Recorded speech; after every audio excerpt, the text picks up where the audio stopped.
There are television shows that come and go, forgotten almost as soon as the credits roll. And then there are shows like Lost in Space, programs so deeply embedded in the cultural fabric of their era that decades later, people are still talking about them, rewatching them, and discovering things they never noticed the first time around. Lost in Space premiered in 1965 on CBS, and for 3 seasons it took American families on a wild, sometimes campy, occasionally brilliant journey through the stars alongside the Robinson family, the sardonic stowaway Dr. Smith, and one of the most iconic robots ever built for television. But here's the thing about Lost in Space that most casual viewers never fully appreciated. The show was far more layered, complicated, and historically significant than it ever let on. Beneath the talking vegetables and the melodramatic wailing of Dr. Smith, there was production full of fascinating secrets, unlikely origins, and behind-the-scenes drama that would rival anything happening on screen. So today, we are pulling back the curtain on Lost in Space and revealing the things that fans simply never notice, details hiding in plain sight for over 50 years. Let us begin at the very beginning, because the Lost in Space that audiences fell in love with almost did not exist at all, at least not in the form that became iconic. The original unaired pilot, titled No Place to Hide, was a dramatically different beast from what eventually made it to television screens. There was no Dr. Zachary Smith. There was no robot. The story focused entirely on the Robinson family and Major Don West as they launched into space, only to be knocked off course by a random meteor storm. The tone was grounded, serious, and far more in line with the realistic science fiction of the era. It was, by all accounts, a respectable piece of television, but it lacked spark. Network executives watched the pilot and felt something was missing. The story needed conflict, personality, and something visually memorable to hook audiences week after week. The solution came in 2 forms: a scheming saboteur named Dr. Smith, whose treachery would send the family spiraling into the unknown, and a hulking, dramatically expressive robot who would become the show's most recognizable face. These 2 additions did not just improve the show, they fundamentally transformed its identity. Without them, Lost in Space might have run for a season and quietly disappeared. With them, it became a cultural touchstone that people are still discussing more than half a century later. Fans who watch the show today have no idea that the version they love was essentially built from scratch after the original concept was deemed insufficient. Perhaps the single most remarkable creative decision in the history of Lost in Space was made not by the producers or the network, but by an actor sitting alone with a script and a vision. In a subtle but meaningful way, Harris used the mechanics of television production to extend his character's personality into the real world. Dr. Smith believed he was special. Jonathan Harris made sure the credits said so too. While Dr. Smith and the robot dominated audience attention and critical discussion, the man who was technically the show's lead was quietly becoming one of its most tragic figures. Guy Williams, who played Patriarch John Robinson, had arrived at Lost in Space with genuine excitement. His work as Zorro had made him a household name, and he believed this new series would give him the opportunity to play a grounded, heroic figure in a dramatic science fiction context. For a brief window in the early episodes, that vision was realized. The show carried genuine tension, and Williams was at its center. But as the ratings responded more enthusiastically to Dr. Smith's comedic antics than to Robinson's steady heroism, the script shifted accordingly. Williams found himself pushed further and further toward the edges of stories that had once been built around him. He was a classically trained actor being asked to stand in the background while a sentient character took center stage, and the frustration was real. By the time the series ended, Williams had made a decision that spoke louder than any interview. He left Hollywood entirely, relocated to Argentina, and spent the rest of his life far from the industry that had sidelined him. The irony was profound. The man whose name was in the show's title became one of its least central figures, while a character who was never supposed to last became its defining personality. The robot, officially designated B9, is one of the most beloved mechanical characters in the history of science fiction television. Its design, created by Robert Kinoshita, who had also designed the legendary Robbie the Robot for the film Forbidden Planet, cost an astonishing $70,000 to build, making it one of the most expensive costume constructions in television history at that time. The suit weighed nearly 200 pounds, constructed from fiberglass and intricate metal components, and it presented extraordinary physical challenges to the person inside it. That person was stuntman Bob May, who got the role for the most practical reasons. He could fit inside the suit. What audiences never knew Watching the robot glide across alien landscapes and wave its accordion arms in alarm was that May was enduring genuine suffering inside that fiberglass shell. Visibility was extremely limited. Ventilation was inadequate. The weight was exhausting. And to trigger the blinking lights on the robot's torso, those flashing signals that became such a recognizable part of the character's visual identity, May had to press a hidden button with his head. There were no remote controls, no automatic systems. Just a man in a 200-pound suit, in intense discomfort, using the top of his head to make his character come alive. Meanwhile, the voice audiences heard was not May's at all, but that of Dick Chufeld, a respected voice actor and announcer who also served as the show's narrator. Two men, working in complete separation, combined to create one iconic character. It is one of the most quietly remarkable collaborative performances in television history, and almost nobody watching at home had any idea. Of all the things fans never notice about Lost in Space, perhaps the most staggering involve a name that most people today associate with some of the greatest film music ever composed. Before John Williams created the themes for Star Wars, Jaws, Indiana Jones, Schindler's List, and E.T., he was a young composer working in television, trying to establish himself in competitive industry.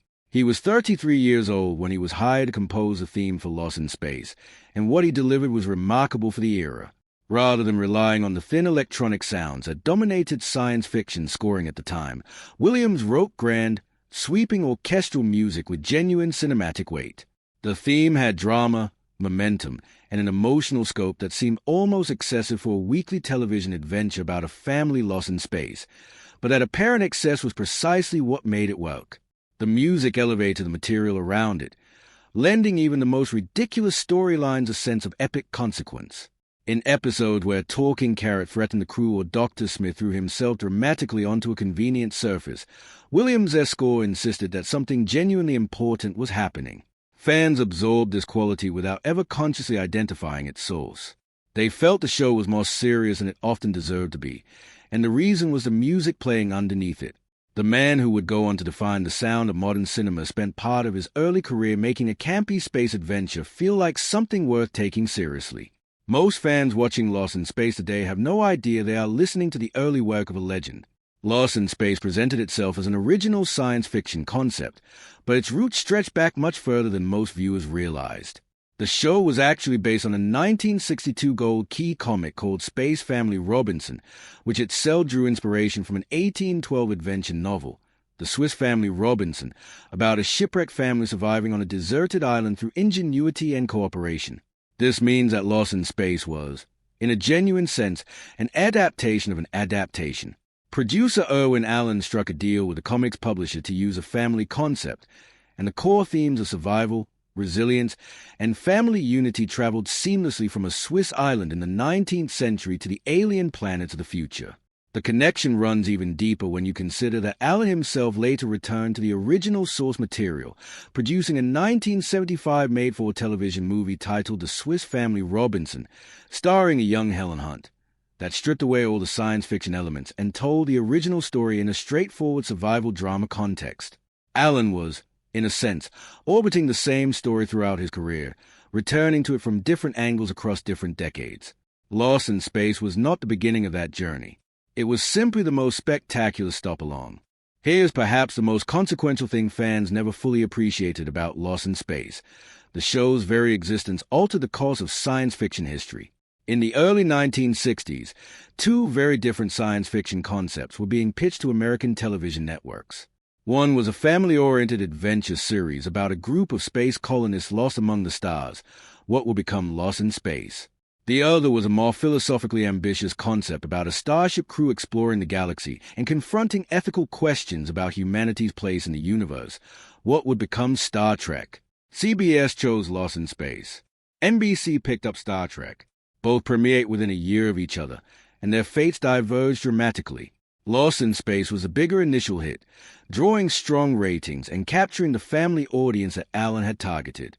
Star Trek struggled in the ratings, was nearly canceled multiple times, and ultimately ran for only 3 seasons before being discontinued. But then something unexpected happened. Star Trek entered syndication and found a massive new audience, growing into a franchise that has now spanned decades and dozens of films and television series. Lost in Space, by contrast, burned brightly and briefly, its campy third season contributing to its cancellation, and its legacy remaining more modest. The irony is almost too neat.